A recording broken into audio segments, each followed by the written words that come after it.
উনি জীবিত থাকাকালীন অবস্থায় ওনার কোনো ব্যবহারে, ওনার কোনো কথায় যদি কেউ আঘাত পেয়ে থাকেন, তাহলে মরহুমার পক্ষ থেকে আমি আপনাদের কাছে ক্ষমা প্রার্থী। দোয়া করবেন আল্লাহ তাআলা যাতে ওনাকে বেহেশত দান করেন। আসসালামু আলাইকুম।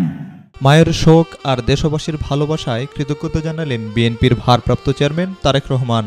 ফেসবুকে দেয়া এক দীর্ঘ স্ট্যাটাসে তিনি বলেন, এই কঠিন সময়ে দেশের মানুষের ভালোবাসা তাকে একাকিত্বে ভুগতে দেয়নি।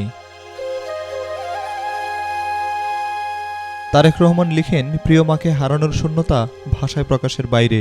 জিয়াউর রহমানের পাশে চিরনিদ্রায় শায়িত করার পর দেশবাসীর যে ভালোবাসা ও উপস্থিতি তা তার জীবনের সবচেয়ে বেদনামধুর সময়ে শক্তি হয়ে এসেছে।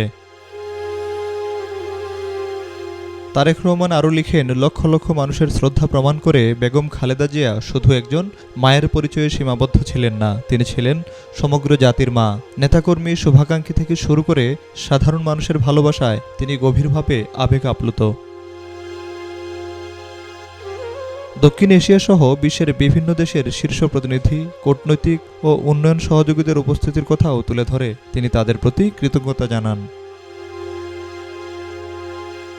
শোকার্ত তারেক রহমান শহীদ রাষ্ট্রপতি জিয়াউর রহমান ও ভাই আরাফাত রহমান খোকনকে স্মরণ করে বলেন, এত মানুষের ভালোবাসা প্রমাণ করে পুরো বাংলাদেশে আমার পরিবার।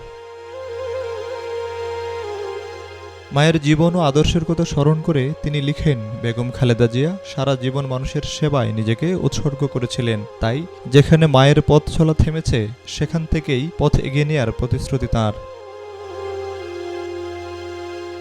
মায়ের রুহের মাগফিরাত কামনা করে তারেক রহমান বলেন, বেগম খালেদা জিয়ার রেখে যাওয়া ভালোবাসা, ত্যাগ আর উদারতা জাতির জন্য শক্তি ও ঐক্যের প্রেরণা।